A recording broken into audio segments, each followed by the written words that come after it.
Welcome to the stew, bro. I've had a lot of iterations in the past of different studio setups that I've thought worked and stuff that I thought was cool. But as of recently, I've realized how little I need to make good music.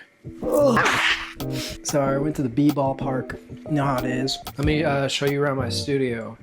So much pollen. My room is pretty small, doubles as a bedroom. As you can see, I got blackout curtains because I can't produce well when it comes to bright spaces and daylight. I don't know, I'm weird, man. I used to have acoustic foam, those dumbass panels you see on Amazon. I had them up for a week and then I took them down in that same week because they don't do shit, in my opinion. They really suck. My thing is if I'm gonna have acoustic foam, if I'm gonna treat my room, I really gotta treat it like a studio, but I got a bed in here, so it's not gonna happen anytime soon. As you've probably noticed, it's very minimal. Not a lot of decorations. I mean, I have plants and fake plants because I kill plants. I usually produce in the dark, so it's nice to have a little bit of color and liveliness. Next is the desk. This is where the magic happens. This is where I've made so many good songs. So many. As you can see, I have the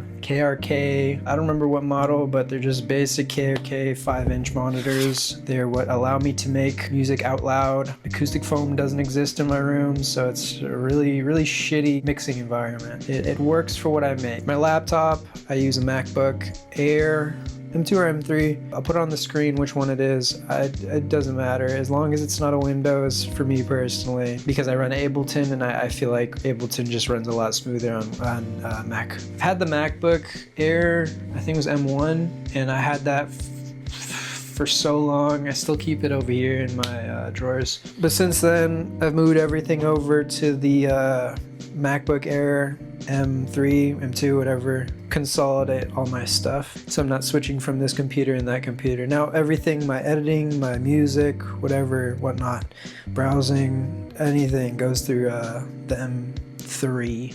I'm gonna call it the M3. Gear.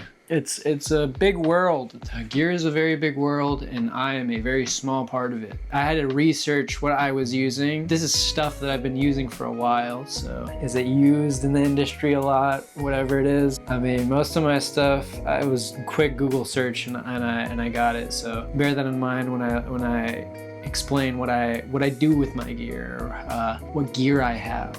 In terms of mics, I use I think it's an MXL brand mic as my condenser, which I don't really use that much. I don't like how default and poppy and clean the condensers sound, at least in my opinion, for my voice. For my dynamic mic, I use a Shure PGA 48. I used that at the start. I switched to an SM58 and then I switched back to the PG48 because it just sounds better on my voice. And it also has a bit of nostalgia using it again since it was the first mic that I used for a long time, you know. These are projects like Red Rum Baby Ducks or Aqua and Orange or even some of the early Brian's Armpit stuff. If you haven't checked that out, by the way, you're missing out. My interface that I've used for a while now, I mean, I used to have a Focusrite, I think it was a Scarlett, but I since then upgraded, whatever, I don't know what you'd call it, to the Audient ID4. It's a pretty good one. It's very clean, gets you very clear signal. You can hear what the mic is doing from that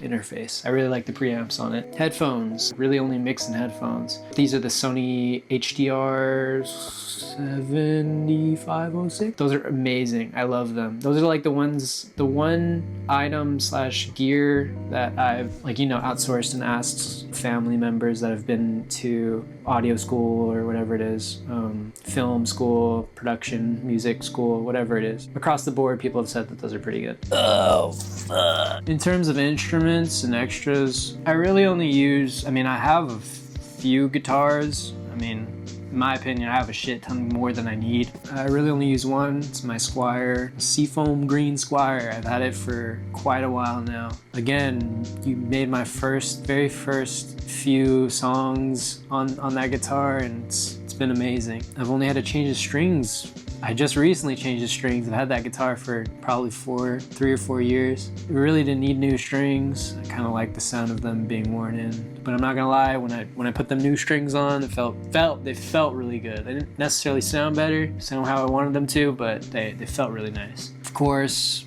cables. You can't have a home studio without a bunch of dongles. And then of course, like I said at the start of the video, decor. Got plants. I've got my lights. I only really have 2 lights for when it's too dark in my room and I still want to produce. It messes with my eyes when there's not other lights in the room and it's just the computer light. Though I like it a lot. I know you guys have been asking for this like gear / studio tour, bedroom tour, whatever for the longest time. So I hope this suffices. If not, let me know and I'll make a better one. But thanks for checking out my crib. I hope you enjoyed. Have a good one, friend.